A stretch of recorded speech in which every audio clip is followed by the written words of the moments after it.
Bien bonjour, j'espère que vous allez bien. On continue le programme habituel après le vlog défi lecture du mois. Je reviens pour vous montrer mes achats livresques du mois précédent, donc en l'occurrence pour le mois de juillet. Achats livresques que je ne sais pas forcément trop comment qualifier pour le coup. J'ai été presque raisonnable pour les romans, en tout cas à mon sens, d'autant que j'en ai lu pas mal, mais c'est un petit peu parti en sucette du côté des graphiques, et d'une manière générale, j'ai beaucoup travaillé en juillet, donc j'ai beaucoup moins lu également, et du coup j'ai moins acheté, mais j'ai moins écoulé de ma pile à lire, donc finalement ça s'est pas forcément compensé autant que je l'aurais souhaité. C'est un petit peu comme d'habitude, j'ai envie de vous dire, dans tous les cas on peut se mettre d'accord pour dire qu'il y en a beaucoup trop et que il va falloir que je fasse baisser ma pile à lire un jour, ce qui pour l'instant n'est pas une mince affaire. Bref, comme d'habitude, la vidéo va être relativement longue, j'ai pas mal de livres à vous présenter. Installez-vous confortablement, prenez un truc à boire et à grignoter, et je vous propose qu'on commence. Et on va commencer par les romans et par les deux achats d'occasion que j'ai fait en début de mois, qui sont tous les deux finalement du fait de Lucie et Juliette. Le premier, c'est parce que c'était l'Explora livre anglophone du mois de juillet, le tome 2 de Amory and the Great Game de Bibi Alston, que j'ai ici aux éditions Farshore, qui est très très très joli. Mon seul regret, c'est qu'il n'y a pas de jaspage comme pour le premier tome qui était tout pailleté. Le live Explora livre pour ce deuxième tome avait lieu hier au moment où je filme cette vidéo, c'est-à-dire mercredi 2 août. On en a donc déjà largement parlé avec Lucie et Juliette, c'était très chouette. Je vous laisserai le lien du live de Juliette en replay si vous voulez aller voir ça. Toujours est-il que du coup, je l'ai déjà lu, même si je l'ai fini juste avant le live, ça marche quand même. Et c'était un très chouette tome 2, mais je vous en reparle prochainement, plus précisément en dernière lecture. Et le deuxième livre d'occasion que je me suis procuré, toujours du fait de Juliette et Lucie, mais cette fois-ci c'est parce qu'elles en ont extrêmement bien parlé, toutes les deux, que c'était une de leurs lectures communes de juin, si je ne dis pas de bêtises, Paternoster de Julia Richard aux éditions de l'Homme sans nom, qui ont fait un petit jaspage violet fort sympathique, ma foi, qui est tout petit, qui m'intrigue beaucoup. Je ne sais plus grand chose du résumé, je crois qu'il est question d'une relation amoureuse et de la relation avec la belle famille pour la jeune femme et de la place de la femme. Je crois qu'il est question de féminisme d'une manière générale, mais je n'en sais pas grand chose de plus et je ne veux pas en savoir grand chose de plus. Je sais juste qu'elles vont toutes les deux adorer et ça me suffit amplement. Il est tout petit, je pense qu'il va se lire très vite et j'ai très envie de le sortir de ma pile à lire rapidement, donc ça ne saurait tarder. De toute façon, je vais vous le présenter dans une pile à lire que vous aurez peut-être vu avant cette vidéo d'ailleurs. Bref, toujours est-il que il me tarde de le découvrir. Ensuite, pour les quelques achats de romans neufs, ce ne sont quasiment que des sorties du mois ou à venir, sauf un, et c'est un livre que j'ai déjà lu et que j'ai déjà lu en lecture commune en live sur Twitch avec Lucie et Natcha notamment. On était quelques-uns à être intéressés par cette lecture et on l'a découvert ensemble en live. On a pu en discuter également au fil et c'était vraiment une très chouette expérience. D'ailleurs, si vous n'avez pas suivi, on s'est lancé sur Twitch avec Lucie et on fait des live lectures où on lit toutes les deux le même livre en lecture commune en live, mais parfois avec d'autres, et on discute de nos lectures, de la lecture qu'on partage, etc. Et c'est de très chouettes moments. Donc si jamais ça vous intéresse et ça vous dit de nous rejoindre, c'est avec grand plaisir. Le livre en question qu'on a lu à cette occasion, du coup, c'est La fin des monstres de Tal Madesta, récit d'une trajectoire trans, qui est aux éditions La Déferlante et qui est donc un essai, un témoignage, une autobiographie, une non-fiction qui raconte le parcours d'un homme trans et qui parle globalement de transidentité, de vision des genres, de comment ça se passe dans la société actuelle, etc. C'était absolument passionnant, très éclairant à plein de niveaux. Si vous êtes un petit peu au fait de ces thématiques, vous apprendrez peut-être pas énormément de choses, mais je trouve que ça met certaines choses en lumière de façon différente. En tout cas, ça apporte un point de vue très enrichissant et c'était une excellente lecture que je vous recommande encore une fois si ce sont des sujets qui vous intéressent. Pour le reste, du coup, comme je le disais, ce ne sont que des sorties du mois et les deux premières sont des précommandes de Saxus que j'attendais avec grande impatience et notamment ce premier que j'attends depuis que j'ai fini le premier tome et ça fait un moment puisque c'était une des premières parutions de Saxus fin 2020 je pense, quelque chose comme ça.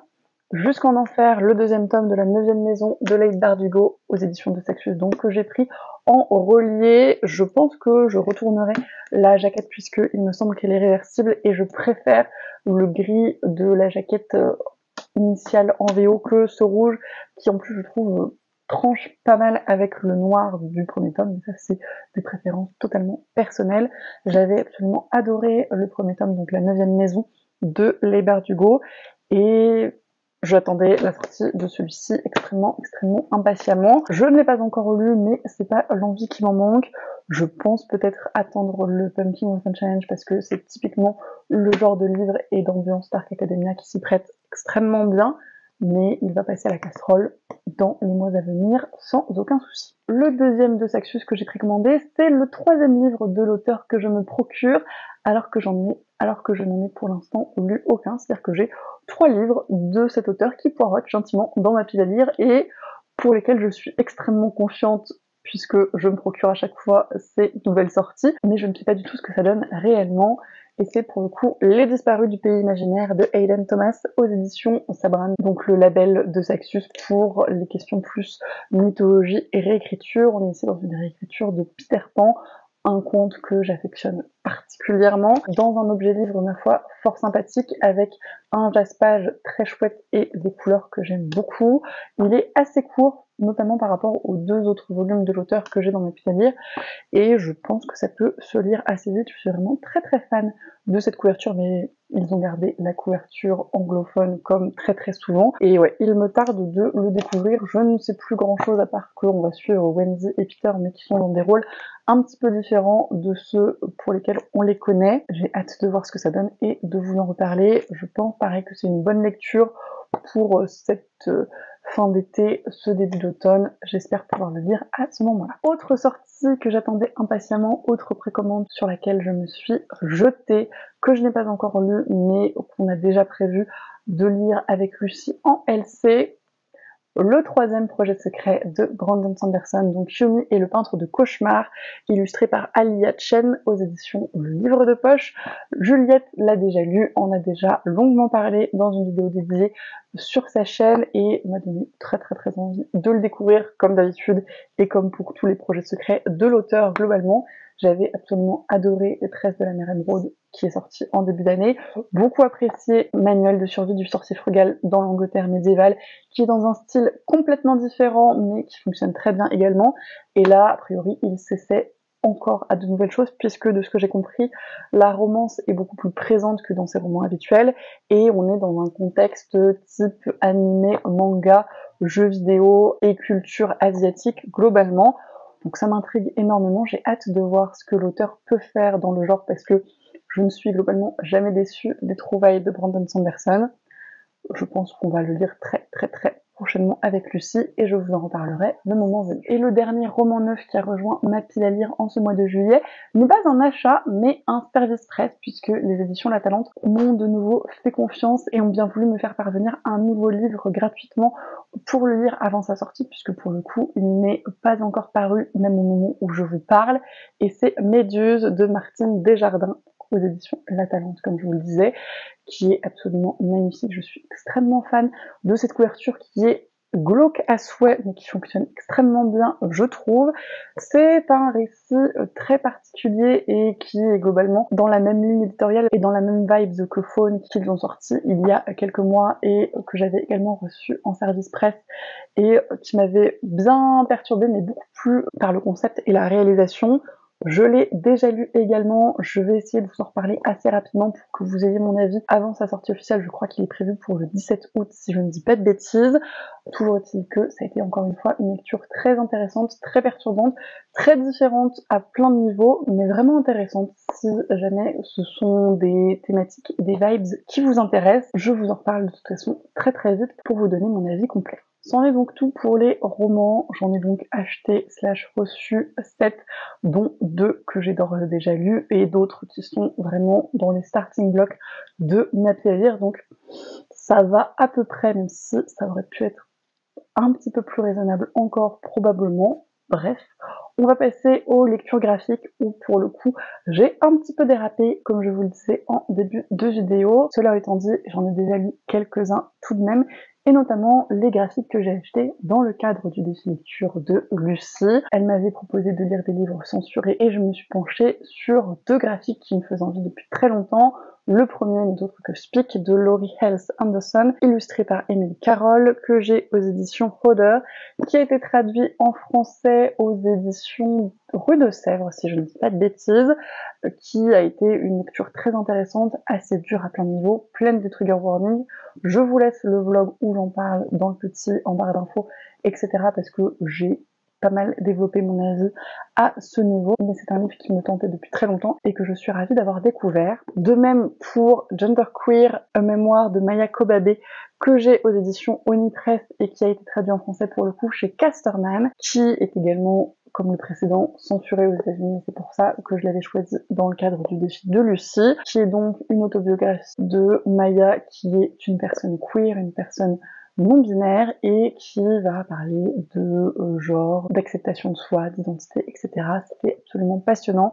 Pareil, pas forcément évident à certains niveaux, mais très très intéressant en termes de point de vue. Je vous laisse encore une fois aller voir le vlog où j'en parle davantage si vous voulez plus de précision, mais c'était une lecture absolument passionnante. Dans la même sortie en librairie, mais pas du tout pour les mêmes raisons, je me suis procuré 2 autres graphiques, un que j'ai déjà vu et un qui me tarde de découvrir. Le premier des autres que Les Fées de Sébastien Pérez, illustré par Bluebirdie, aux éditions Albin Michel Jeunesse. C'est dans la série de l'Encyclopédie du Merveilleux, dans laquelle j'ai déjà découvert Les Sorcières de Cécile Roquelière, illustré par Benjamin Lacombe, qui était également magnifique. Celui-ci l'est tout autant, il est aussi brillant, aussi beau, aussi magnifiquement illustré.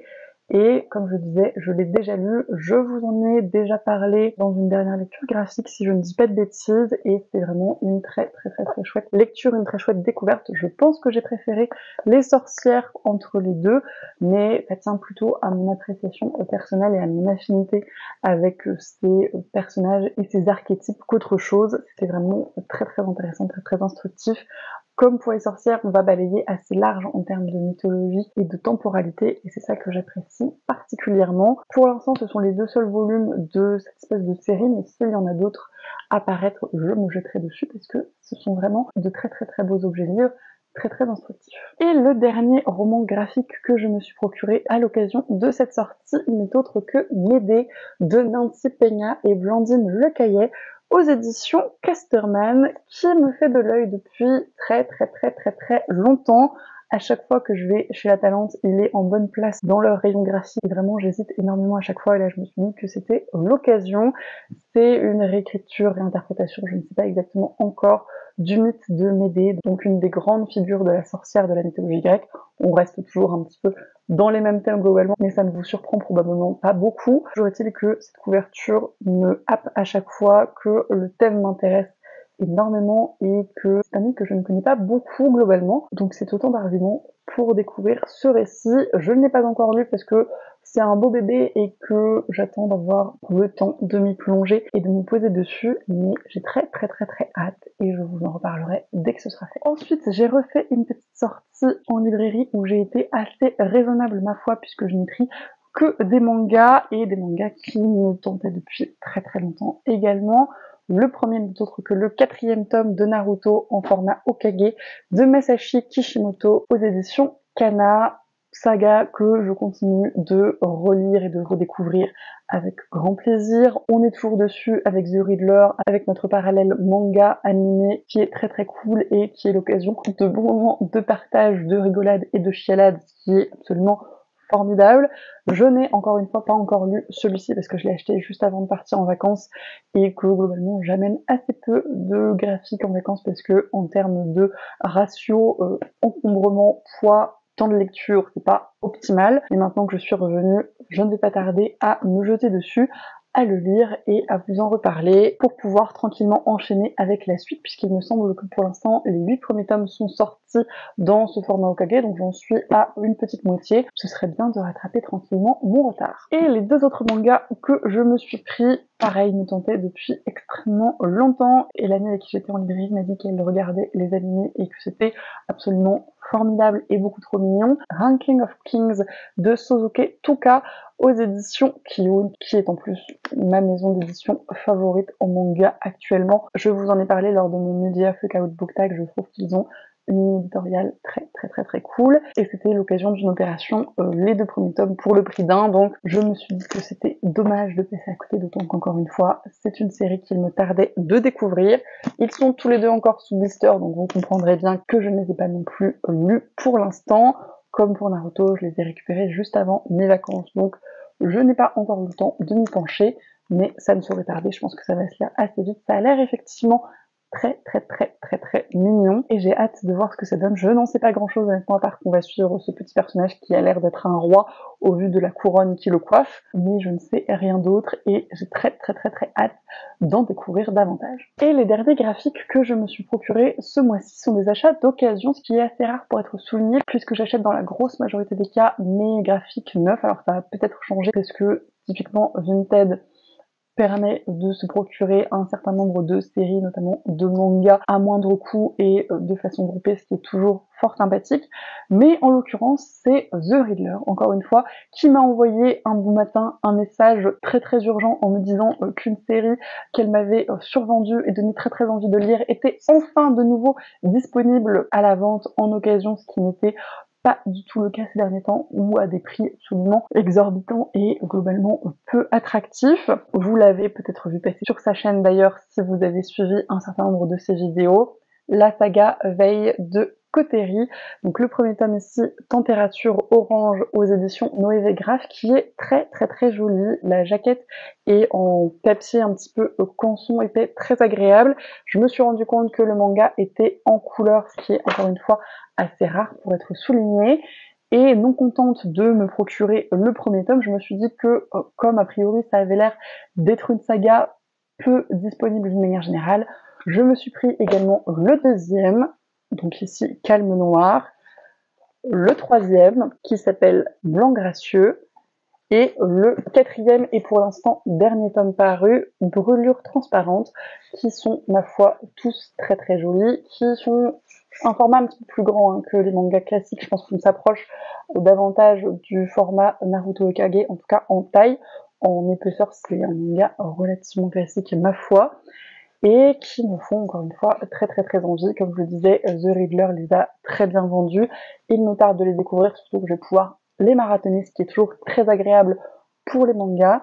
Et encore une fois, je vous en reparlerai quand ce sera le cas, mais je suis très contente d'avoir pu me les procurer en occasion à des prix plutôt attractifs, comparé surtout aux prix pratiqués par les revendeurs qui parfois abusent un petit peu ma foi. Je vous en reparlerai, je pense très vite. Je vais probablement me faire des petites sessions de lecture graphique là parce que j'en ai quelques-uns qui traînent et j'aime bien les passer assez rapidement dans le mois suivant l'achat. Ceux-là, encore une fois, je les ai reçus à la fin du mois de juillet, donc ça fait pas très longtemps, mais j'ai pas envie de les faire trop traiter. Et voilà, c'en est tout donc pour mes achats livresques globalement. Donc 7 romans, 11 graphiques, j'en ai lu quelques-uns, mais pas autant que je l'aurais souhaité. Et encore une fois, ça tient aussi de mon rythme de travail et autres de ce mois de juillet. Ça devrait être un petit peu mis en août, mais je ne suis pas certaine que mes achats soient à l'avenant, puisque la rentrée littéraire approchant, ça va être difficile de se retenir, mais on va voir. Je vais essayer quand même d'être aussi raisonnable que possible, d'autant qu'il faut qu'on bloque nos listes d'envie achats avec Lucie pour des projets ultérieurs que vous allez plus ou moins rapidement voir également et qui j'espère vous plairont autant qu'à nous parce que ça va être encore une fin d'année formidable. Bref, parenthèse fermée. Je suis de toute façon très heureuse de tous ces livres qui ont rejoint mes étagères, que ce soit bibliothèque ou pile à lire.